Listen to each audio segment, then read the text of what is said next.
On nous a appris que montrer ses émotions, c'était perdre en force.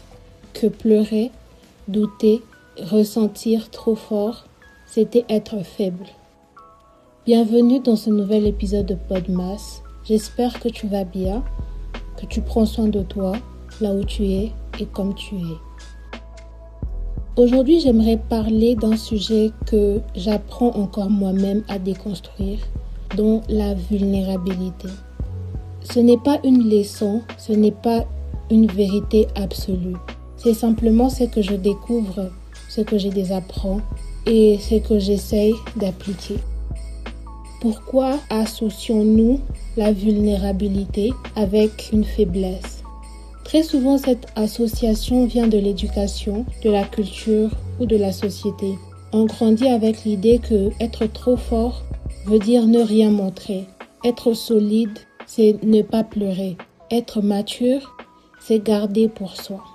Il y a aussi ce besoin de se protéger parce qu'on a peur d'être jugé, rejeté ou mal compris. Alors, on apprend à cacher, à verrouiller et à contrôler. Personnellement, j'ai longtemps cru, et je suis encore en train de désapprendre ça, que montrer mes émotions, ce n'était pas donner une feuille de route à l'autre, comme si être vulnérable veut dire « voici exactement comment tu peux me faire du mal ». Parce que c'est ce que j'ai toujours pensé. Peut-être qu'il y a un trauma derrière, peut-être un jour j'ai montré ce que je ressentais et ça n'a pas été accueilli. Des phrases comme « tu es trop sensible »,« tu exagères »,« ce n'est pas si grave », laissent des traces. Mais à force de se protéger, on finit parfois par se couper. Être vulnérable, ce n'est pas être fragile, ce n'est pas se victimiser, ce n'est pas s'effondrer à la moindre émotion. Être vulnérable, c'est être vrai, dire ce qu'on ressent sans dramatiser. Oser être tel qu'on est, accepter de ne pas tout contrôler. La vulnérabilité, ce n'est pas s'exposer à tout le monde, c'est choisir à qui on se montre vrai. Et quand on ose ça, quelque chose change profondément dans nos relations. La vulnérabilité nous permet de créer des connexions plus profondes, des relations plus saines, plus honnêtes. Elle nous évite les masques, les non-dits, les mystères inutiles qui au fond ne servent à rien. Quand on est vulnérable de manière saine, on n'a plus besoin de jouer un rôle. Et ça apporte une chose précieuse, la paix intérieure. Mais encore faut-il apprendre à pratiquer une vulnérabilité saine. D'abord, choisir les bonnes personnes.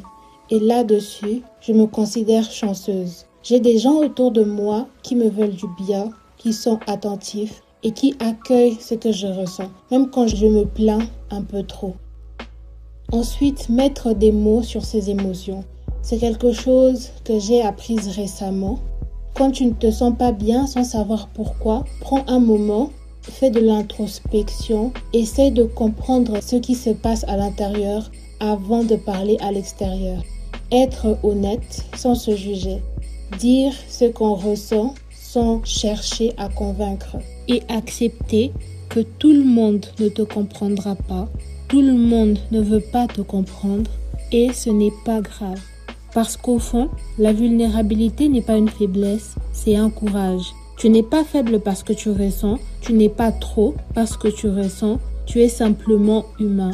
Et parfois, la plus grande force, ce n'est pas de tenir bon, c'est d'oser être vrai. Si cet épisode t'a parlé, n'hésite pas de t'abonner, de laisser un commentaire et de partager ton ressenti. Ton retour compte vraiment. Merci d'avoir été là, merci de m'avoir écouté. On se retrouve demain pour un nouvel épisode. D'ici là, prends soin de toi.